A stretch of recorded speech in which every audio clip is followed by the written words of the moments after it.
On the blackest nights we sail through fog, two voices echo from the salty bog, with tales of movies and actors bold. Host Josh and Jillian, their stories unfold. Hold fast the wheel, listen to Jive, the Blank Podcast where legends vibe. From silver screens to haunted dreams, in Josh and Jillian's twisted schemes. Brought to you by Anchor Bay Entertainment. Now here's your hosts, Josh and Jillian. Yeah! Cool. All right. Welcome back to The Plank. I'm your host, Jillian. And I'm your host, Josh. Josh, what movies did you see this week? I saw Long Legs. You Finally. did? I did too. Really? What did you think? Same.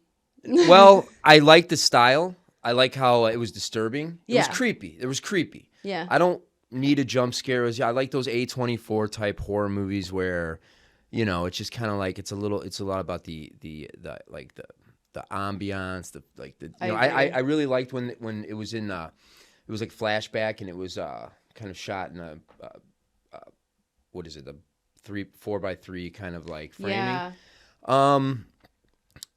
You know, I don't want to give anything away. I'm not here to spoil it for people, but you know, the ending kind of wrapped up a little strange for me. I agree. I feel like there was a lot of holes in the like things I just wanted explained a little bit more. That's what happens when movies kind of sacrifice, like I was talking about earlier, when a movie kind of you know, it has that opening that creeps you out and has you asking all these questions, but then you risk running into this exposition part in the middle or the end, and I kind of think that's where Long Legs went. And what's crazy though is when they started explaining things, I could see that there was a better movie in there, a draft or something, needed a rewrite. Yeah. But then it would have been a page one rewrite because I think some of that stuff should have been told earlier and this and that. No, I agree. And I think the fact that it was Nick Cage, like at least the theater I was in, like they would just like kind of giggle when he was on. So it kind of like lightened it a bit, which was nice in some parts when I was just like, God, this is a lot. And then I almost wish that it wasn't Nick Cage at some parts because I'm like, oh, this would actually really, really freaking creep me out. If it wasn't. He, his character, like the look, like the way he dressed and and painted his face and everything, I guess that was his choice. And I think he based it off of his mom. Oh, interesting. I read that somewhere or heard it somewhere. And he kind of reminded me of Celia Weston. Do you know that actress? Mm-mm. She was like in Flirting with Disaster. And what's your Letterboxd review? How many stars? How many stars is Letterboxd? 5? 4? 4 out of 5? Out of 4? Peanut Gallery? 3? Anyone? Can someone? No one knows? I don't know. I gave it 3.5. I give everything 3.5 when it's okay. Out of 4? I feel like we should check. Out of 5. 4, it'd be like a 2, 3. It'd be a 3 out of 4. No, 2.5. Anyway. 2.5 out of 4, 3.5 out of 5. I agree. I agree. I think it was like out of 5, it would be like a 3.5 for me. I definitely walked out of it being like, well, I didn't hate it, which means that I must have liked it. Yeah, that's at least a 3. I want to see Cuckoo still and Strange Darlings. That's what I'm gonna. I want to see Cuckoo. I want to see Blink Twice. Oh yeah, Blink Twice. Yeah, I want to see that. Did you see? You didn't see Trap. I did not see Trap. I thought Trap was silly. I didn't want to see Trap, but you thought it was what? Silly. I've heard. Yeah. I've heard things. My roommate, who's a filmmaker, loved it. Was like, oh, this is sick. Like, it's super cool. But like, he's very much like when he's watching a movie, it's very much like, how was it shot and like, you know, logistically, how did they do it? And that was really impressive, like being in that arena. But I, coming from the actor's perspective, just like mainly focus on like the dialogue and like the plot and like how it progresses and all that stuff. And I was just like, this is silly. I mean, I try to pay attention to all of it. Really? Yeah. I mean, you should as a director. I guess if you can get it all together, then you're cooking with oil, as they would say. Yeah. We should see Cuckoo. Well, I'll see Cuckoo with you. Okay. Let's go. Didn't you wanted to introduce something about the set? Anselmo. Who? Oh. I was going to do this during our introduction, but I can do it now. Anselmo, my friend. So. What do you mean? I mean, this is Anselmo, my friend. What do you? This is my friend's ashes. I don't know. I kind of feel bad. I wanted to bring them Why up. do you have your friend's ashes? Because I don't really know what to do with them. So you brought him here? I bring them everywhere. And this is what you wanted to bring to our set? Was your friend? I mean. Why is he in 2? He's in 2 because these are small. These are like small deli cups. These are like for soup at Ralph's or something. Like, you could look at this. Soup. You could look at this in a couple ways. I mean, like, he's not going to stay in these plastic containers. His ashes are meant to be spread. They're not meant to be in here. Well, they're in here because I kind of wanted to introduce him to, the fans, the Anchor Bay podcast fans of the Plank, because, he was a friend of mine. And I also wanted to share the story that I don't really. So I was his executor. He made me his executor. He did not know he was dying, and then he did die, which is weird. He's like, I think I have cancer. Something's going on with my stomach. I have no family. My son is in jail. He came from a dysfunctional situation, and him and I became fast friends. And it was actually his birthday, August 19th, a few days ago. Well, depending on when this airs, a few months ago, last month. So I basically was his executor, and then he didn't, and then he found out he was fine. And I was like, great. And then like a year later, he did die. But in his will, he had said that my ashes are to be spread in a location that I told Josh Wagner. What was the location? I don't remember. No, it was not clear. No. It was not clear. How hard is it to just put where you told where you want your fucking ashes to be spread? So he's anyway just at our podcast set. Yeah. So, I know it's in Arizona because he was Basque. He was Basque Native American. It's at a Basque Native American reservation in Arizona, probably near Tucson. I know some of it. He wants to go up to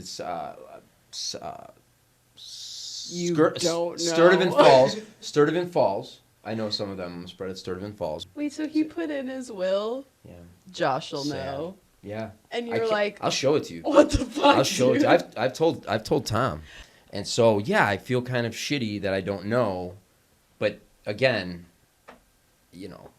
just like, recap something like that. That's so really? weird. Anyway. Wow. Well, we'll see how long he's a part of our set. Hey, maybe we'll shoot an episode where I go and spread his ashes. I don't hate that he's here. He was a lovely person. No doubt. No doubt about his character. You can I'm tell. sure you had a lovely friendship and that he's a great guy. I've never seen ashes before, so crazy to have him just right here at work. you think they're ashy, but they're not. What do you mean? Never mind. They're kind of like cat litter. I don't have a cat. Do you know what cat litter is? I know what it is, and I've never touched it. Have you ever? No. Do you want? No. Just thought I'd ask. I'm okay. I really want to introduce our guest today. Okay. Sorry. You do. Brilliant director. Has done a lot of films with Anchor Bay. We're really excited to have him on today to talk with him and ask him some questions about some past films and see what he's got coming up. So please welcome Chris Sivertson. Welcome. What's up, guys? What's up? Nice to see you. Nice to see you too. Hi, The Chris. ashes, you're right. They look chunky to me. What? The ashes. Do you I don't want to later, feel them, but later. Nice to meet you, Chris. Nice to meet you guys too. I've been watching your stuff for a while. I've known Tom. Tom and I go way back, like 20 plus years. So take a drink. You mentioned Tom. We don't have to drink. The people watching have to drink. The audience has to take. So I remember when he introduced me to The Lost. Yeah. So Your first film that Yeah. Anchor Bay distributed? Yeah, they distributed it, which was like they were my favorite distribution company. So it was, you know, and they are again. yeah. Yeah, so they it was, still are. yeah. So yeah, it was awesome because I had like a huge collection of Anchor Bay stuff, and so Really? Yeah. What were your favorite Anchor Bay films? well, I really liked, you know, started with like Argento stuff. That like before that I could only see on like degraded VHS rips from Laserdiscs. Cool. You know, like Tenebrae and Phenomena and stuff like that. But then they'd also, in addition to horror, like they put out like really cool stuff by like Herzog. They even did like at least I think they did Minnie and Moskowitz. You know, the Cassavetes movie. I randomly bought Pusher, Nicholas Refn's first movie, just because Anchor Bay put it out. I had no cool. idea what it was, and I was like, "Oh, this is awesome." Weren't there 3 of those? Yeah, there was the trilogy. Yeah, there's a trilogy. Yeah, I think I saw the first one at Sundance, I want to say. Yes, I have no idea like how that ended up at Anchor Bay, but they were just put out like it was such a weird like very specifically curated collection that it felt like. So yeah, I was just a big fan. So it just worked out perfectly Did you that reach the out Lost ended up there. To them? I Because you were such a big fan? I met Mark Ward at some point shortly before we premiered at South by Southwest, and that's where Anchor Bay. That's where Mark Ward at the time saw it. I don't think Tom was there. I think I met Tom a little bit later at a convention. Cool. But yeah, so I met them there, and then yeah, we just made a deal and yeah, got it out there. And The Lost was your first film. How old were you when you made that? I was 29. Did they give you an advance or anything? Yeah, Oh, nice. yeah. That's cool. That is That's very cool, man. Yeah. That's a lot of not a lot of people. Like, I don't know how much it was, but I mean, that's anything, you know, that you're like, I'm a filmmaker. I got paid to make. I got money. I made Yeah. this movie. Pretty hefty first movie, too. Yeah. Like 2 hours, horror, really great acting. Yeah, I really liked the script. But it came about because it was a book. Yeah, it was based on a book by an author named Jack Ketchum, who's no longer with us, but he was a great guy, and like he had a bunch of awesome books that are just like for the most part like really like a lot of like reality based like hardcore kind of true crime horror stuff. I guess Capote, like in Cold Blood or something. Yeah, In Cold Blood was definitely like a big influence Yeah. on The Lost, and even like the look of Robert Blake's character in that movie. And he's a little dude, like in the movie. You know, the movie's about a guy who's obviously has insecurity issues because he's small. So he wears boots that he stuffs with crushed beer cans to make himself taller, but it also makes him walk weird, and he's always Yeah. lying about how he got this, you know, that he got shot in the legs and all this stuff. And that's all based on a real guy, this guy Charles Schmid, who was somewhat of a serial killer in Arizona in the 60s. And he wore like pancake makeup, kind of like Elvis, trying to look like Elvis, and he had a big fake mole. Just a total Wait, weird that mole was madman. fake? What's in that? the pictures? Because we looked at pictures of him. That's a fake mole? Yeah, well, there's some pictures of him where it's like, oh, it's ridiculously fake, and then in some it looks real.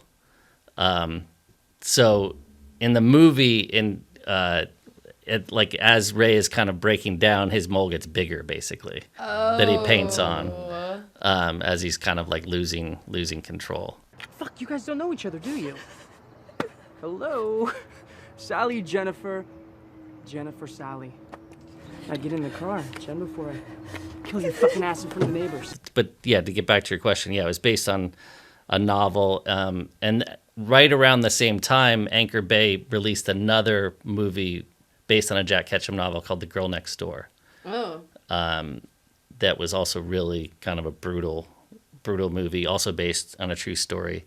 And at one point they did like a 2-pack of DVDs of both of our movies. Wow. What drew you to that book or that The book was story? just, it totally blew me away. Just the characters were so good. Obviously you have like the Ray Pye, it's kind of, you know, told through the point of view of the bad guy in a way. But then you have like his victims, and all of the characters seemed like really well drawn to me. Yeah, like the different girls in his life and how each of them has like a different view on him. Yeah. And then the cop trying to get him, two cops actually, it was Michael Bowen and Ed Lauder. And because it's basically like, you know, you see right at the beginning of the movie that this guy commits murder, and then everyone knows that he did it, you know, but they just couldn't get him for it. And so it's kind of like a ticking time bomb. You're just waiting for him to explode. Like American Psycho, like we were talking about earlier, like American Psycho, kind of like it, where it's... Well, the when he's like in the mirror and like, I don't know, like 50 minutes in or something, after he just like yells at his girlfriend when they're in bed together, and then he has that like whole like mirror moment. Right, he makes himself feel better by making himself pretty. Yeah. I was like, oh, love that. How much of it did you pull from like the book, and how much of it just was inspired by you or Mark or, you know, like anybody on set, like, you know? Well, it's a long book. It's, you know, it's a pretty long movie too, but it's the basic story is in the book, but also the book took place in the 60s. I changed it to kind of like an indeterminate time period, you know, like there's no like cell phones or anything. Like he kind of looks like a 60s greaser. Right. And he drives an old car. The cops drive old cars. You know, there's like rotary phones and stuff in it. So I wanted it to feel like it's like in this like lost little town. Yeah. You know, that's you know, kind of untouched by time, which there are still actually even now. You know, some small towns around America where it feels like you're in a different time. Ferndale, California, where they filmed Salem's Lot, the movie, and the new one or the old one? No, the old one. Where's Ferndale? It's like it's on the coast, Northern California. Okay. Just south of like Eureka, and I went there specifically because I love that movie and that town above Graveyard. But that town is like, there. I swear to God, there were kids outside of like an ice cream shop, like on their bicycles. Like, that's rad. Yeah. Like eating ice cream. I'm like, what? Where am I? Yeah, Salem's Lot's awesome. So yeah. So how do you feel about The Lost now, like looking back at your first film? Well, it's funny because I, you know, tend not to I like to just keep moving forward and stuff. But we recently, like the rights came back to me. And so I got to go and, you know, rescan the original 35 millimeter negative and, you know, redo the color and everything and put out a new Blu-ray of it through Ronin Flicks. And that process was, it was, I liked the movie, you know. You know, it's always weird to see something that you make, you know, but after time away from it, like I definitely, it's endearing to me, almost like a kid or something, you know. Yeah, that's what I found is that some directors are like, I never want to watch my first movie I ever made ever again. I can't. And then some people are like, it's nostalgic. I love it. Like it's a first kid and it's fun. Is it better, like the more distance between it? Like, do you see it? You know, you're not as picky about certain shots, or you're not as like finicky. You're just not as like critical of. Yeah, of it's and even more than that. Like now, some of the flaws I actually kind of like. Oh, okay. You know, because it's like, oh, it's like handmade and like endearing. Yeah. You know, in a way, because it's like you make the movie, and then we did like a pretty long festival run with it. And so I made myself like watch that because I think it's really informative to watch your movie with audiences. Right. And the last 20 minutes of the movie are like super chaotic and violent. And that was the most fun at festivals because it was like, it just, you know, it really kind of electrified. But during the festival run, I definitely was getting bored with like the middle of the movie because as my first movie, it's the longest movie I've made. You know, it's 2 hours long, which is really long for a first movie. I actually wanted to make it even longer. There was a bunch of scenes that I cut out. Well, you said it is a long book, so. Yeah. But so in the festival circuit, I was like, oh, like the middle part, I was like, okay, you know, I could feel it starting to drag. I was like looking forward to the end. Could you feel the audience's energy like dropping a little bit in the middle? In certain places, but I tried to put like a lot of weird humor in it and stuff. So it's like kind of a hodgepodge of stuff. But now with some time, you know, I think definitely just all the stuff that kind of bugged me about it, I just kind of like now. So you went so you finished The Lost, and then was your next job I Know Who Killed Me? Yeah. Okay. And that is the only thing that Jeff Hammond is credited for writing ever. How did you get connected with him? Well, that the script came to me just through my agent at the time, and it was I was really excited because the producer was Frank Mancuso Jr., who produced the Friday the 13th sequels and April Fool's Day and Ronin and Species and just all this stuff that I really loved. So I like really prepared for the meeting. And just went in there and got along really good with him. And then it just kind of all happened like super quickly. Frank really liked The Lost. And then we quickly got Lindsay Lohan attached to it. And then like we were just like shooting it like really fast. Which, huge to get Lindsay Lohan. She was 21. This was like the prime of her career. She had like just come off of like Mean Girls had already happened, and Freaky Friday had already happened. Like, did you find yourself noticing a difference in directing like a huge star than you would just a normal like no name person in another indie film? Yeah, well, I mean, she was just so good because I find it also with other people who started as child actors. That like, all actors are different, and I like directing all different types of actors. But like people who like have been on set since they were kids, a lot of times just want really simple, like specific stuff, like, not wanting to like, get into too much like psychology and like thinking around too much stuff, which can, which especially when you're tight on time and stuff, could be great. And little adjustments she could make just like so quick and like turn on the emotion on and off so quick. So she's not like, what's my motivation? What's my character? Yeah, it's like, let's do it. I love that. I love actors like that. Let's jump into it. Let's do it. And then and then we can make adjustments. And you said that's more that happens with child age? Well, I think, because like I've done some stuff with kids, and with kids, like you're just going to confuse them if you tell them, if you start talking about too much stuff. So you almost want to just like for each take, like one idea in their mind. You know what I mean? Makes sense. Otherwise, it's just, you're going to confuse them, and then you're going to get kind of like a neither here nor there. It's going to be like something in between, you know? And she has a lot of experience playing two different people. Did you find that was easier to direct than you expected? Yeah, totally. Because, she had the whole twin thing with Parent Trap, Freaky and then Friday. like because in Parent Trap, like she was like a little kid, like speaking French and stuff. Yeah, and then in Freaky Friday, she had to pretend to be Jamie Lee Curtis. Yeah, like, that's and so funny. Yeah, and she's also really good at like comedy and stuff. Yeah. Did she go to dance lessons or have a choreographer for those? She club did, scenes? yeah, and it was like, because I was wondering if you were just like, go for it. No, she went to like, she was doing pole dancing lessons and stuff, and like the paparazzi was always following. Yeah, because I was gonna say this was about the time when the drugs and all of that like kind of took over. No, well, and when the whole like media landscape was like just shaming all of these young women like her, Britney. Waiting for them to crash and burn. And following them around all the time. Yeah, this was 2007. She was only 21. Like, this is like prime, like horrible paparazzi. Like, Britney shaved her head the next year. Oh, really? Didn't Lindsay Lohan get in trouble like while you were shooting, or? Yeah, she had some stuff like DUI and whatnot. While you're shooting. And this is like your second movie. And oh my God! Like, did that cause just so much more added stress? Than yeah, you didn't but this is your second movie. Yeah. You have like this.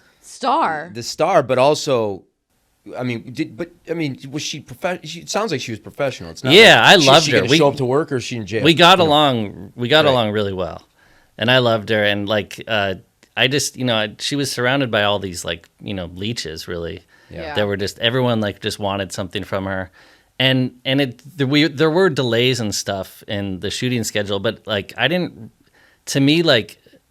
Going from like The Lost, which was made for about $1 million, to I Know Who Killed Me, which was like 12 million. Like to me, that might as well have been like $100 million. Yeah. Like, Yeah. and we had like Totally. techno cranes and all this stuff. Whoa. We were building sets. So I was just so stoked to be playing in that world, Right. you know, Yeah. that it's like, okay, like, and also I was finally getting paid. Like I went into debt making The Lost. Well, and that's now a big I got to budget. pay my debt off, you That's know. cool. I basically broke even. So Yeah. were you kind of secretly thinking, there's pressure on me to direct this movie, but there's also kind of like pressure for Lindsay Lohan to not Fuck up. implode Yeah. or do something like if something happened with the budget, you know, not necessarily be you as a second time director's fault. You know, it could be like other stuff, Yeah, the like difficult the attention, actor. difficult actor, personal stuff going on. Like for me, it'd be like might in a subconscious or conscious way, like take a little pressure off as a filmmaker. Like I wasn't, but at the time though, I was so focused just on the movie. Yeah. Like Yeah. I was like, I think it helped me that I had no awareness okay, of, at the time, I also wasn't even really thinking about how the movie would be perceived. Like Yeah. I was just, you know, because if I think I had been, then I think the movie would have been much less weird. I kind of just like really was like in a cocoon, like, because the script was really weird and cool. And Jeff, I think, is a really good writer. He actually sold another script after that I think that never got made. But because I know because the movie came out and it was hated, and that was really hard on Jeff. I think Like it's to before get its time. I to think get having like more. a Jennifer body like before its time because that bombed too when it came out and now people love it. yeah, it's so. like a cult classic. Yeah, it I has an think. audience Yeah. now, but yeah, like Because if you look I up was Lindsay yeah. Lohan on IMDb, it says like known for Freaky Friday, Mean Girls, I Know Who Killed Me, and I'm like slay. How did you approach the visual style of the film with all like the reds and the blues? Like, what were you trying to achieve with that? Well, I also What were you hoping in The to do? Lost, I started a thing that because there was 3 main girls in Ray's life, and I was just always into primary colors, so I just assigned each of those characters a color, a primary color. It was blue, yellow, and red, and then that I liked playing with that. It was just kind of like, what the kind of colors they would be surrounded by to differentiate them and their personalities and also their wardrobe and whatnot. And then so with the I Know Who Killed Me script, there was a lot of color in the script itself. Are the blue roses in the script? The blue roses are in the script. Okay, so you're like, we're doing blue. Yeah, which I was really excited about because that's like a Twin Peaks thing. You like blue, and you like David Lynch. Yeah, Yeah, you like David yeah, for Velvet. sure. You love Blue Velvet. You love yeah. Yeah, in Twin Peaks they have the Blue Rose mysteries, which are like these unknowable mysteries. And so it was like duality. She plays 2 characters in it, so it just seemed natural that one would be blue and one would be red. Yeah. And then we just like went really crazy with it. Again, like being kind of in a cocoon and not worrying about like going too far with it. Yeah. Just like I just embraced the weirdness of it all and kind of Yeah. really pushed it. And we had a really good DP, John Leonetti. And then we pushed the colors a lot in post as well. How hard was it to source those blue torture tools? Because they look 3D printed, but I didn't think we had 3D printing technology in 2006. We when this was didn't. No, we had a filmed. really good production designer who just made those. Made them? Yeah, and he made the basement. That's all a set. Lindsay's room is a set. So we got to design it specifically for like certain shots and everything. But yeah, the production designer Jerry Fleming was just kind of a genius, and we did a bunch of different prototypes of the tools. Yeah. I don't even know how he actually made them. He would make some, bring them to me, and we would like talk about changes and stuff, and he would go make them again. But I just liked that idea of like this weird serial killer he's like a Renaissance man. He's making his own ornately crafted blue Torture glass tools. torture tools. Yeah. And keeping the victim alive, and so there's some stuff now, like, because that's another one that I just revisited. They showed it at the Cinematheque like a year ago. Oh, really? And I hadn't seen it for a long time, and I had forgotten like how crazy like the dry. There's like a dry ice scene where he's pulling her flesh off of her hand. Yeah. And I can't believe they let me make that as gory as it is. Yeah, it's like it's a lot. It's just all of a sudden it's just like like a Fulci Italian horror like gore moment in this. Yeah. And that movie came out in the summer. Yeah. It was a studio summer movie the same day as the Simpsons movie came out. Oh shit! Shut. Hey, it's good double feature right there. Well, it makes sense with the color because you like Argento and Fulci and stuff like that. So like your use of colors is Yeah, the vividness. Yeah, and I like I love giallos, and the lack of adherence to logic that those filmmakers have, Right. and just the dreamlike nature of It's stuff. more European style. But, sometimes we tend to, over here in the States, we're just like, does it translate? It's kind of like, does comedy translate overseas for what's funny here? Yeah. I noticed, you and Lucky McKee have a relationship, right? Yeah. So, Yeah, since we were teenagers. wow. Okay. Did you grow up together? No, we met first day of film school, USC. So you went to USC. Yeah. And you're from... I was born in Virginia, but grew up in like New Jersey, Massachusetts, and Bay Area, California. So you and Lucky, like, your careers are both kind of like you just collaborate on a lot of each other's. Yeah. things? So actually, before The Lost, we made a shot on video feature right after film school called All Cheerleaders Die. Right. Right. That we're actually about to finally release. We ended up remaking it like 10 years ago. But the original version of it, which we made for like 10 grand in Calaveras County, he's from like the sticks of Northern California. Okay. Really beautiful land, Calaveras County. So his dad had a cool piece of property up there, and that's where we shot. Whose this, idea was... cheerleader zombie movie. Whose idea was it? Was it like collaborative? It was a collaborative thing. Yeah, there was these, because it's like at the time anyway, it's so different now. But at the time then, you come out of film school, and it's like, okay, you could like PA on like low budget film sets and kind of like work your way up. You can try to write. You could try to get in like an assisting editing, and I was doing like all of these things. But we were like, we just wanted to like make a movie. And there was these low budget movies being made at the time that were mostly like TNA, like softcore movies from this company. Alternative Cinema was a magazine that they had. I'm blanking on the name of the company right now. EI. But they put out like a bunch of movies. Do you guys know Misty Monday?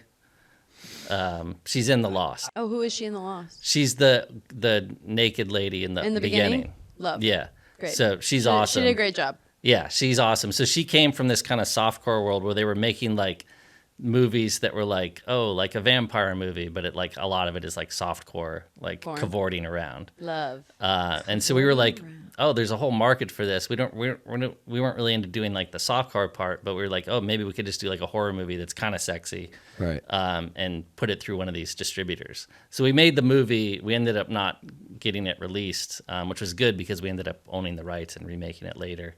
And now we're gonna finally have a Blu-ray of it. But yeah, and then I was one of the editors on his first movie, May. Yeah, I've seen May. After May, he did a movie called The Woods, which is a really cool horror movie. Also kind of like a giallo in some ways, kind of like Suspiria. But so he got a little bit of a paycheck, and so he's the one that put up the money to option the Lost, the book, for me. And so then, we eventually got it made. Cool. Did you guys hit it off right in school or what? Yeah. Wow. Like right away. Just had we were just both kind of crazy, tons of energy. Good. We'd like run everywhere for some reason. Like, I don't know. It's weird, being an 18-year-old. Yeah. So cute. I just picture you guys holding hands skipping down the street, which is not what happened, but is the image I have in my mind, which is adorable. Yeah, we just had a lot of crazy energy, and we were immediately started making just weird movies to like make our friends laugh. In addition to like our film school movies, Right? That's so fun. We were making like really, weird comedies. Because you just had all of USC's gear at your disposal, right? Yeah, and just so a lot of nice. energy and like, oh, let's try stuff. But that's the thing that I want to encourage film students to do now, because when I was at Michigan, like we were all just focused on getting our assignments done and just turning in everything and making sure that like our actual, school assigned films or whatever were getting made, and no one was focusing on their own stuff to have their portfolio as soon as they leave. Yeah. And I think that more kids need to take advantage and like understand like the money and the gear that you have at these schools like Michigan and USC and all this stuff. You're not going to have, like, unless you have daddy's money, like, it's just not this easy and accessible. So take and all your advantage of friends it. there to work on it with you. Yeah, to you be know? like, hey, can you hold this boom so I don't have to pay $1,000 to this guy for this? You know what I mean? Yeah. Like, I think that film students don't realize that the way to kind of accelerate your career once you graduate, instead of having this like lull, which a lot of my friends and I are experiencing now, of just like, okay, we have to like make our films and prove ourselves and like pay our dues and all this stuff, when it's like, we should have done this while we were in school and had the money and like the gear and all of that. So yeah. But it's great that you were smart enough to take advantage of it, and you and Lucky were like, we got to make Lucky. shit. Huh? Just kidding. Yeah. Even lucky, we're lucky. Yeah. Yeah, I think USC is definitely. The best. Yeah, I know USC. It's like I'm sure you know a lot of people that went there that were talented, and you're like, what happened to that dude? What happened to her? Yeah. Or what happened to and they just kind of changed, or just things just didn't work out. Like just because you go to USC doesn't mean you're automatically gonna be this big filmmaker. Oh yeah, but one of our professors literally came in the room and was like, 2 of you will make it. And we were like, telling a bunch of 18, 19-year-olds like, you're about to go through 4 years and only 2 of you will make it. We're just like, then you got to redefine make it. yeah, that's true. What do you mean make it? Like, get hired. Well, I want to know whose decision it was to put the Melvin song in the strip club. I chose all the songs. Hell Okay. yeah. So the Melvins is my favorite band. Okay, nice. History of Bad Men, I think, was the song. Yeah. Okay, and then there was another song that I think it was the scene before. Okay, then it's probably It's like this band Out HUD. Yeah, Out Hut. Them. Who I also have a song of theirs in The Lost. Okay, yeah, that song was awesome. Yeah, that's And really music. good song for that scene. Yeah, so when we were editing I Know Who Killed Me, work all day with the editor, and then I would go home at night and take the hard drive home, and I would just try out different songs to different scenes, and that's how I spent my nights. That's got to be cool. That is cool. When you have a budget, Yeah, like $12 million, you're not sitting there and see, like when I make a movie or something, I'm like, I'm gonna put this temp score in, but we're not gonna get the rights for this song. Yeah. But in your case, you're like, we'll probably get I don't know what they allow you to spend on music at the end of a movie, because it's a creative thing. It's a huge. It's so important to me. So like Yeah. for The Lost, there's like 20 something songs, and we paid like I think it was $500 each, and then that has to be split between whoever owns the publishing and whoever owns the master. But we got a great soundtrack, and so then with I Know Who Killed Me, it was like, okay, cool. I can give some artists that I like some money. Nice. Like the Melvins, they got $7,500 for that, which Because nobody knows who they are, Yeah, so that was like the top limit. So it was like I think 7,500 a song. Do you know how is what I much could you s- spent on songs in total? Well, I think I Know Who Killed Me. I think there's just like 8 songs, and I think everybody got between $5,000 and $7.5K. That's nice. Joel McNeely, who did the original score, he did a great job too. Yeah. Oh yeah. Yeah, and then we like reinterpreted like some Chopin pieces, because there's this whole thing with the killer being a crazy piano teacher. So there's all this like weird piano motifs and this version of a Chopin song that keeps like recurring throughout the movie.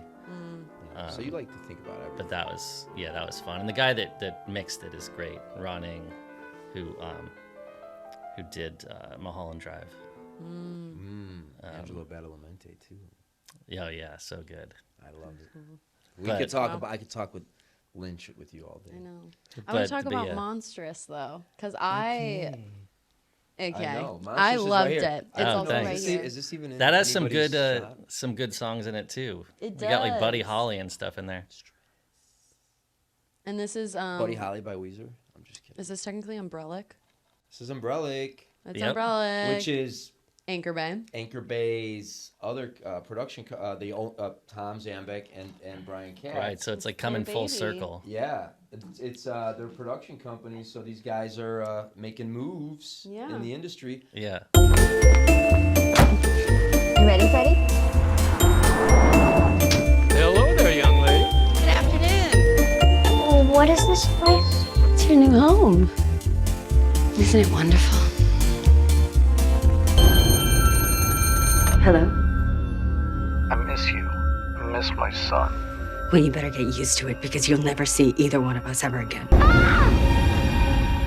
Cody. Mom, there's a monster outside my window. I'm wondering if maybe I should go back on medication. St. Mary's Church. I think I have a demon in the house.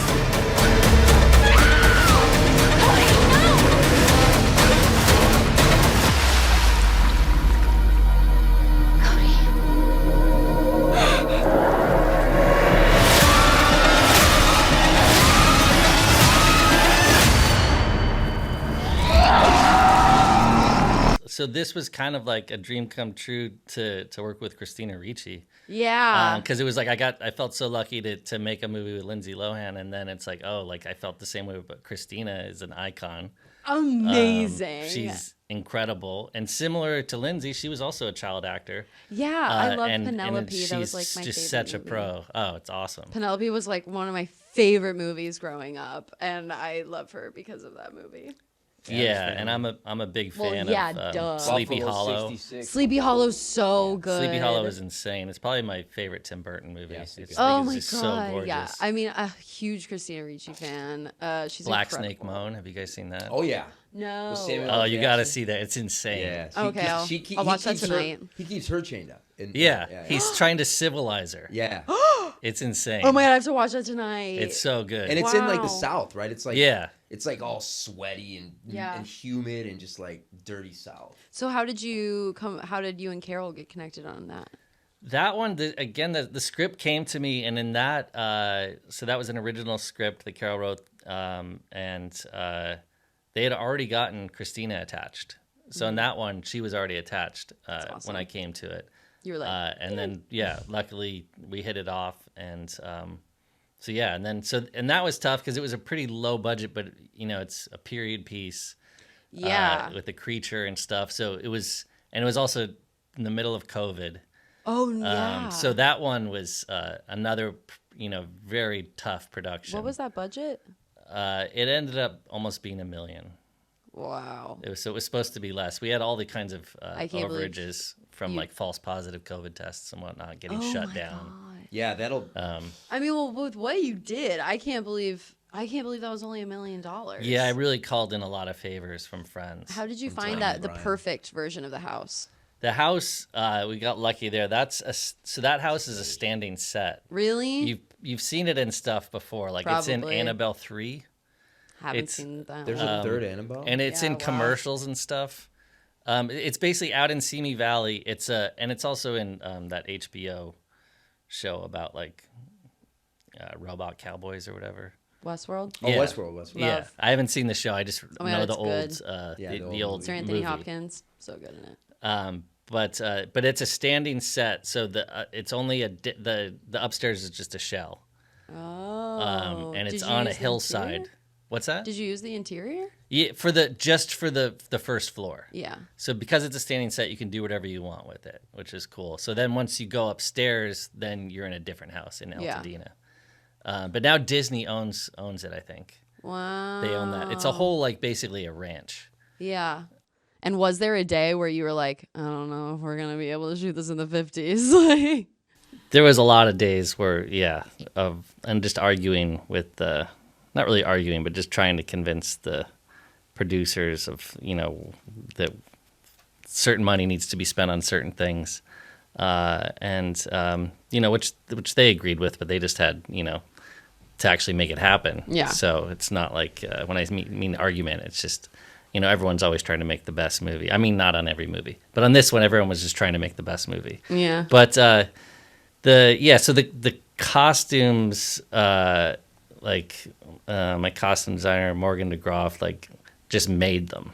Really? Like for like, you know, hardly anything. Pink dress with a little, oh my gosh. Yeah, and so that was taken care of. And then props and stuff, Mad Men shot for so long around here that for that specific era, the prop houses and everything are pretty well stocked on 50s stuff. Oh, cool.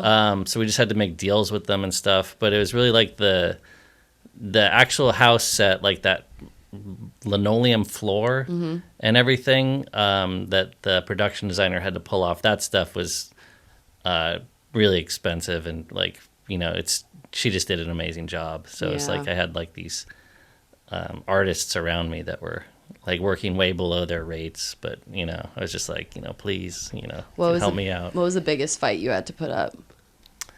It might have been for that house. Really? Yeah, because that house is not cheap. Like, you know, like that house has been used in plenty of other things, but the whole movie takes place there. Yeah. So it was like, you know, because whatever house we were going to have to spend money to do the inside, right? Yeah. Right. But the outside right of it, just like surrounded by those hills, and just like the house up on the hill, it's so isolated.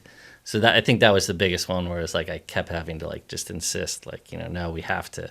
Yeah. This is the place that we have to somehow make a deal with these people. Yeah. Well, it's just so cool. I mean, I love the twist at the end. Like, I love the whole idea of like she's gone through so much trauma. No and spoilers. Like, no spoilers. It's kind of a new movie. I'm just kidding. I mean, I'm not. But pause here. Go watch it. Come back. Yeah. And like how the idea of like her like she's gone through so much trauma that the idea of like her perfect family and like all this stuff is so gone that like it like going to the 50s of like this like idyllic picture perfect American dream. I just loved it so much. And I do have one question. The idea of the kids, like her watching the kids like running away from her son. What would like, do we think that they just were scared of some energy? Like if he wasn't actually there. Well, I'll just get into spoilers here.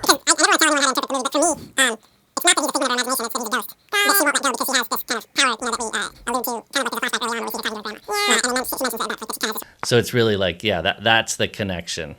That was how I interpreted the script. There's definitely different ways that it could have. Yeah, for sure. Which is why I like the script so much, because there were so many different ways of interpreting it and stuff, and ways that it could go. And yeah, I encourage people to see. I mean, like for me, the vibe, like that time, it was a little bit of I want to say Bates Motel, but I want to also say Psycho, because the lake, you know, when he you know, in Psycho when Norman Bates drowned, you know, he puts the car in that creek or that pond, pond. It doesn't sink all the way. Yeah, right. Yeah. Great. And then just the relationship and isolated, like Bates Motel, the show, A Mother and Son, Mother and you're Son, right. Yeah, and then also the Psycho-esque. Yeah, and in the time period also. But shout out to the VFX, because you know, those can take you out if they're not done correctly in a movie like that. Yeah, and by that point we had zero money. Oh, wow. Like the VFX guy just like, again, it was just like a favor. You could we were tapped out. Oh my god. In post everyone's exactly, tapped out in post, you know. So it's like there's no money, but for me it was like, yeah, they weren't practical, but it didn't take you out of it. It looked scary. It was scary, and it was like, you know, the way the effects move and stuff like that had like a real kind of feel. So I think it really added to the, you know, lifted the movie up a little bit, because, you know, they're few and far in between. So in a movie like that, when you know, it's when it isn't as frequent, you want it to, you know, have an impact, which I thought it succeeded in. Yeah. No, that's good to hear. And it's a shape-shifting creature, so in each sequence it kind of has a new look. So that was tricky to track and make sure we were doing it right, you know. Yeah. You write a lot of scripts too that you don't direct. Yeah. Even though your first two, I mean, they were you didn't write I Know Who Killed Me. You didn't, and you might have Lost. You adapted Lost, but so you write scripts that you don't direct also, kind of like. Some of it is like gigs, and some of it is stuff, my own original stuff that I'm just trying to get out there. Yeah. But what I like about that is that since I do direct, when I write something, like I know it's not mine if I'm not directing it. Right. And they can do whatever the hell they want with it, and I'll help them because I want to help the director turn it into whatever the director wants it to be. So is it harder? Is it harder having a director if it's a spec script, like something that you wrote 10 years ago, but you're still attached to that? You give. I mean, do you, as opposed to something you're hired to write? Is there a difference? No, it's not harder. It's like once I'm like, okay, I'm not gonna try to direct this thing, then it's almost like have like a clinical view of it. Not that I don't like it, and I want to put it to be as good as possible. But yeah, in movie making, yeah, it's definitely a director's medium. What as opposed to TV, which is more of a writer's medium. Okay. What script? If you have an answer for this, what script was adapted of yours that you're like, I wish I would have directed that, or they fucked it up? I mean, not fucked it, you know what I'm saying, but like, oh, I wish I would have, I wish I would have done that. I don't think there really is one. There's more stuff like the stuff like that is like stuff that just hasn't gotten made. Okay. Where it's like, oh man, like I thought that one was like would have been really good, and then it just gets stuck in like development hell, or or just never happens. And then I don't own the rights to it. I was like, oh yeah, that'd be nice if that one came back to me. That's heartbreaking. People don't understand that kind of heartbreak. Like you work something, it's really good. Everyone. Oh yeah, there's a ton of stuff that I've written that's just never gotten made. Because you have a personal attachment to these scripts. You spend 5, 6 months, a year, 2 years with them, and then there's the hope, right? And then there's the hope, and then there's the bullshit. I mean, you still. I mean, how easy can you go in and get it? Can you go in and get a budget just like that these days? I mean, it's always struggle. It's always tough. Yeah. No matter what, unless you're maybe 5 directors, probably. Yeah.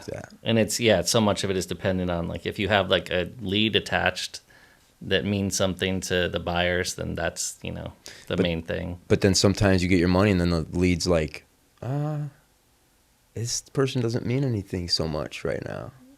Yeah, like the or stock. Like try less in like their acting or whatever because they're like it's so low like stakes. I don't really care. Well, do actors do that, Jillian? I don't know. I don't. You're an actor. I know. Give don't. me jobs.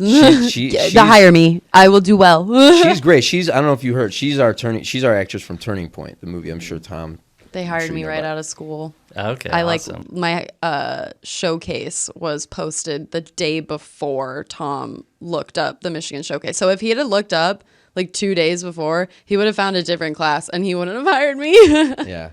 But they asked me to audition, and then I got a call the next day, and they called me. And, is that movie finished? Yeah. We finished it during COVID. It. It's buried. But it hasn't been released yet, though. Yeah. Okay. That's I'm sure that's those situations too. I mean, do you have any projects that took a lot longer than you wanted to like get out there or to get released, or for whatever reason that you finish it and it just they hold on to it? I mean, well, actually, The Lost, it took a while for it to come out because we were dicking around with other distributors who had offers on the table. Well, you were trying to get those film festival laurels. Too. Yeah. Yeah, the film festival thing, that helped. That it did actually help. What was your favorite film festival for that one? Probably, I mean, South by was really fun because it was the premiere, but also Sitges in Spain. Okay, is pretty awesome. Did you go to all of them? Did you have a budget to go? I didn't go to all of them, but they back then it's kind of changed a little bit, but back then, especially the international film festivals had much bigger budgets. So they'd fly me out, put me up, and feed me for a week. That's so and you were like, that was a lot of fun. Well, you're like, Lucky, man, come on. Let's go. Fly me out to Spain. Come on, let's go. But like Sitges was a lot of fun because Tarantino was there with, Eli had done Hostel. That was one of its first showings. Yeah. And it was I met a lot of just people there that I'm still friends with. Okay. And that was just like an exciting time. That's like a really beautiful coastal town. New Zealand was amazing. Oh, cool. Ant Timpson, who's now directing movies, was an amazing host. He was my host for the New Zealand Film Festival. What's he direct? Anything you've heard? Or Come to seen? Daddy with Elijah Wood. Okay. Yeah, I know and that. he's got a new one that's in the festival circuit right now called Bookworm, Okay. which is Elijah's in again. Okay. Oh, cool. But yeah, the cool thing about festivals is like, yeah, you immediately become really close to these people that you didn't know like yesterday. Right. Yeah. And it's very intense and fun. And It's amazing because you like when you're on the outside, you look at all these people making movies, and you're like, oh man, they're so lucky, man. I just and you're trying to reach out to them, right? And you're trying to see if they can help you, and then you start to get in rooms with them, and everyone needs help. You're like, oh, they didn't. You kind of see it from the inside, and you're like, yeah, I mean, this person that I thought could help me and get me money is now needing help and looking for money. yeah, everyone's always having to hustle. What would you be doing if you weren't a filmmaker? That's a good question. Maybe music. Okay, do you play? Yeah, I've dropped it. Well, now I play piano a little bit, but I played guitar and bass for a really long time. I play bass. Oh, She nice. plays the bass. She slaps the But bass. I'm You do a not little great at slapping. slapping yet. I've only been playing for like 8 months. Oh, that's I have lesson awesome. every Saturday. at She noon. just learned what But- song? Lithium? No. Lithium, Nirvana. That's a great one. It's a good song. It's fun to play. Do you ever do any of your scores, John Carpenter style? No, No. no. Or do you ever come up with something like on the piano and go, hey, to a composer? Like, I usually no, like I've worked with a lot of great composers. I usually just kind of talk and like kind of let them do their thing. okay. But I always, I just have a deep love for music, like everybody does. But that was like licensing songs, like we were talking about earlier. Like that was, like that's always one of my favorite things to do. Like with Monstrous, I was surprised, like the Buddy Holly songs and stuff, how cheap they were. I thought that was going to be like a no go. Yeah. Because $100,000. no, it was. I don't remember what it was. I mean, it was. The producers didn't think it was cheap, but that '50s music to me is so beautiful that Right. I thought it would be like out of our reach. Those little things, like earlier when I said watching that movie, it was just a joy, and it really drew me in. And it's those little details, like the music, the set design, and the colors, and that. Not to shit on like these Netflix movies that are coming out, but like sometimes honestly in the first like couple minutes of a movie when it starts, I'm already out. Yeah. Because I feel like they're thrown together. The credit sequences, like all of it, you can feel like it's rushed. Yeah, and it has like a generic look. It has a generic Yeah. kind of thing going. My friend Wyatt, he put it one way. We came out of a Marvel movie, and I was like, "What did you think?" And he was like, "It just feels like everything else, which is just feels like rubber. It feels like really bright and shiny, but just so fake and like kind of annoying when you like hear it." And I was like, wow, that is such a good way of putting most of the media that's out right now. It just feels like rubber. I don't know. It's like not great. It's bright, it's shiny, but it's not great. Right. So yeah, interesting. Wow. What are you working on now? What's next? Now I've just been doing writing work. I have a couple of things. I don't know, like with directing now, it's interesting. Like early on, it's like there was like this need to like always like trying to like be on set as soon as possible. Now it's like more of like, I just writing is my day-to-day thing. And then when I do a movie, I want it to be something, it's got to be something. It takes so long, from whether I'm writing it or not, from pre-production, seeing it through post, and then the release, like, is such a big time commitment that I've just really got to love it. Yeah, you got to be picky. So, you got to be selective. Yeah, and so yeah, I'm not sure what that next project will be, but been busy writing though. Yeah. Which is always fun. What's your writing process? Do you have like a time of day? Do you just write when you feel like it, or are you a strict writer? I mean, because you pretty prolific. Yeah, I'm catalog. a pretty like regular schedule, sort of like 9 to 5. Okay. Like I'll get my best work done like from when I get up until like lunchtime, and then the afternoon, if depending on how much I've gotten done, or afternoon I'll use for like business stuff, phone calls and that kind of stuff. But I have a pretty regular schedule, so I can, if it's going well, I can get a lot of stuff done before lunch. Yeah. Then I feel like I feel good for the day. Yeah. If that doesn't go well, then I feel like not good. Yeah. Which is not a great way to base your mental well-being on, but that's just how it is. It's Yeah, that's tough. I know, It feels you're- productive. But you're smart. You figure it out. Like even if you, but yeah. But then if you have a bad writing day, you come back and you're like, next day might be. You were like that day was meant for working stuff out, not for moving for a page count. It was more for. Sometimes you'll write one page, but it'll be you figured. You read. Cracked a code. You crack the code. You move some stuff around. And, Yeah. And it's weird too because sometimes I'll get some pages done, but I'll feel like, oh, these suck.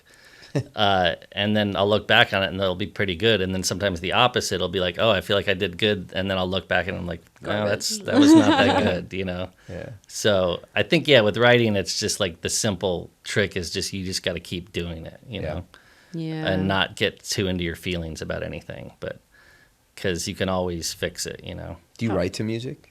Oh, yeah. Score like anything with lyrics or just like If lyrics, it's got to be stuff I can't really understand, right. German. Or like Maybe a you lot do of, understand like a German. lot of like post-rock stuff, like explosions in the sky, like that kind of like Oh yeah, stuff, yeah. Like Sigaroos, like Oh, Shigaroos, yeah. yeah, like that sort of stuff. Yeah. I really like M83.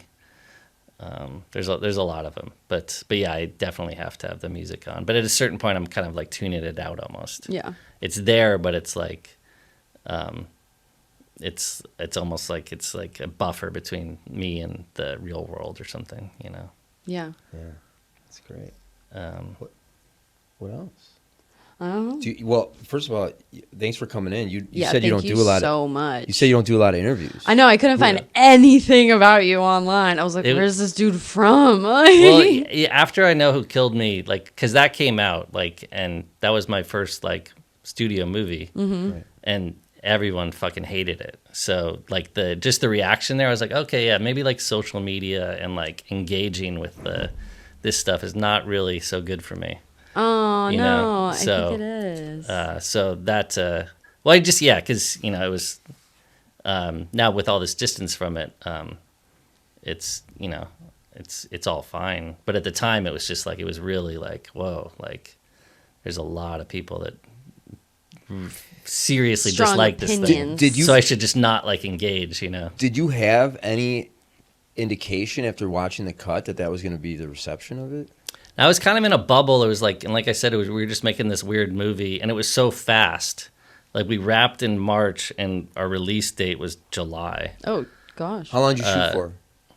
Well, it was like a 30-day shoot, but it was Wow. over the course. It went from December to March because we had to shut down a couple times.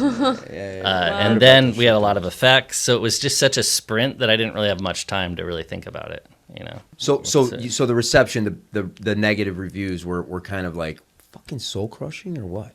Yeah, just not even just the reviews, but also just like everyone like we were talking about earlier, the press was being so hard on Lindsay. Yeah. It's just so like nasty, like to this young person who is, Yeah. not hurting anybody. So it's like there was just like a kind of like a meanness about it, or just like that that I, didn't want to engage with really. Yeah. And this was also like kind of a big role for her going into kind of like edgier, darker stuff rather than just like rom-com-y comedy stuff. Like, Yeah, it was a change of pace for this sure. could have The been catalyst a huge, to her. but this could have been a huge shift in her career, and it's just a shame that it was kind of overlooked by this media frenzy that was going on of just like wanting to tear any woman down, any young woman down in Yeah, Hollywood. exactly. That I they have no could. problem with people critiquing a movie or even saying that a movie's terrible if they think it's terrible.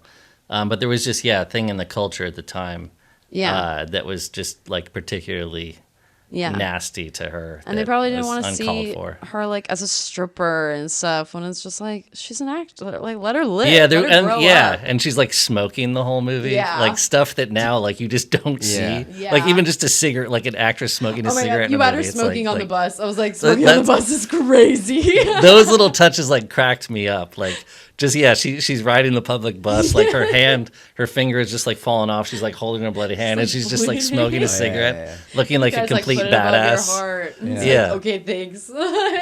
Yeah, that stuff. I don't know. So really amused me. It's like her downfall came at like whatever society and you know the media considers her downfall, her pressure to fail, and I Know Who Killed Me were like. It definitely hurt her. Yeah. But we don't think about that stuff, you know. Like even with all that was going on, it was like I didn't regret the experience at all. You know, it was like, absolutely not. that was insane. Like it was an insane life experience, you know. Yeah, and it was mainly just because of the media and like just putting this kid like in a really tough position. And how old were you when you were directing that? I was like 31. Yeah, you're pretty young too. Just being like, what the fuck Just is a couple happening? kids. Yeah. Like, what's going on? You're only 10 years older than her. Like, that's crazy. Yeah. Probably just looked like a little sister to you. Just like, it's okay. Yeah. Yeah, did you feel like a little protective over? Yeah, Because you also seem like a technical director, visual. But how do you share difference between dealing with the actors and dealing with like the DP and the art department? I mean, you know what I'm definitely. Like I like to find what way of directing suits each actor, you know, and try to accommodate that. That's fantastic. Yeah. But like I got along great. The whole cast got along great with her and Julia Ormond, who plays her mom. Oh, I love Legends of Fall. I fell in love with her in Legends. She was of Fall. awesome. Julia was kind of protective of me. She was like really sweet. Oh, because she's she's been, you know, she's a vet. And, Well, that reminds me, like, what was the relationship like between the guy the kid and Christina in Monstrous? Were they close during the process? yeah, and Christina has like a son like about that age. Oh my gosh. And Santino was that kid's name. He was great. So he was like a really funny kid. Like anytime the camera was like not running, he was just cracking up. Really? Yeah, he was just like fantastic. full of joy and and then he would just turn it on. So, and Christina was like perfect with him. You know, like I'm just totally very cool. sweet and protective of him. I'm just glad he wasn't like the kid in the Babadook, which also this movie had some similarities. There's definitely a lot of similarities. That kid in the Babadook's just screaming the whole movie. It's crazy. Yeah, that But was crazy. you know, so I think that's like are we like 10-year anniversary there with Babadook? Wow. I feel like it's screening again. Jennifer Yeah. Kent. Wow. Is there anything you want to leave us with? I was going to ask you. You know, do you have any words for Tom and Brian at Anchor Bay? And you know Tom's history with Anchor Bay, right? You know, Tom used to. Yeah. You know, he used to sharpen people's pencils over there. Get 'em Yeah, that's why it's so cool. Load the to, printer. Like, yeah, I just like I was saying earlier, I have such like an affection for Anchor Bay. Because it was like formative for me. Like I discovered so many movies through them, and then having them include my own movie in their cool curated collection has meant a lot. So it's awesome that Anchor Bay is, you know, being resurrected. And I think it's in good hands. Definitely. You know, I've already seen the catalog of movies to come, which you guys will be privy to in the following months. And you know, I'm excited. We're all excited for I know they're being very selective. You know, there's a certain kind of image that they are particular in having for the new direction of Anchor Bay, and you know, I've seen them say no to a lot of movies that, you know, will find distribution, but just not with Anchor Bay because it just doesn't fit the brand right now. Yeah, you know, this is like the rebirth. So delicate stage. I have one last question. Is there any advice you would leave to up-and-coming filmmakers, especially from coming out of this strike? Like anything that you learned that you would kind of pass along? One thing I'd say to like anybody, filmmakers, actors, anyone, is to write. Right. You know, because if you can always do that by yourself, and I think anyone can learn how to do it. And if a good piece of material. Do you think that well, maybe can not do it? anyone. That might be too much. But I think you'd be like if you sit down, like if you have even some sort of regular attempting to do it. Yeah. But because the thing is, everything starts with a script, you know, or a pitch. Even if you really think that you can't write, you can think of an idea and think of a pitch, like, you know, like to tell someone, like, you know, you could, like, even just like in a few sentences, like, oh, this is a thing. But I think if you're creating ideas and scripts and content or whatever you want to call it, then that could, not only do you learn, it could actually result in movies or TV shows or whatever it is that you're trying to go for. But you also, by doing it, you learn a lot about every aspect of the movie, you know, of the business, and you can understand everything better. Yeah, you know, absolutely. And everyone knows how to outline. I think outlining, I used to hate outlining. Now I do it obsessively with the script idea. Build an outline, what you want to happen here, and then go find somebody who writes, and you know, maybe who's they'll do it for you. Like, yeah, who's that's writing good like, advice, because a lot of times when people, if they're new to it, they may realize quickly that they don't have an idea for a movie. They have an idea for like a setting for a movie, you know, scene. or like a character or something. But that's different than actually having, you know, like the story. Plot. But I think just trying to do that, and also just trying to watch stuff from not just what's being made now, but having an idea of like the history of movies. What is a movie that you think that you haven't seen something like that in a while? Like make your own version of that. It'll turn into its own thing just naturally as you work on it. And it's also, a lot of the best filmmakers pay homage to like the stuff that they love. You know. Well, Chris, thank you Yes. so much for joining us today. Yeah, This thanks is a for having me. pleasure. This is really cool to come into Anchor Bay. Yeah, I know you don't do a lot of podcasts, so we appreciate you doing this one. Yeah, no problem. And, it was fun. We'd love to have you back at some point. That'd be great. Okay, awesome. Thanks, guys. Cool. Thank you. My camera died, but it's fine. It So just peace happened. out. It's fine. It's okay. It was perfect. Peace out. All right. That's Yay. it. That's a wrap, Tom. Nice work, guys. Tom, pacing back. Well, I gotta get this. On the blackest nights we sail through fog, to voices echo from the salty bog, with tales of movies and actors bold. Host Josh and Jillian, their stories unfold. Hold fast the wheel, listen to Jive, the blank podcast where legends vibe. From silver screens to haunted dreams, in Josh and Jillian's twisted schemes. Brought to you by Anchor Bay Entertainment.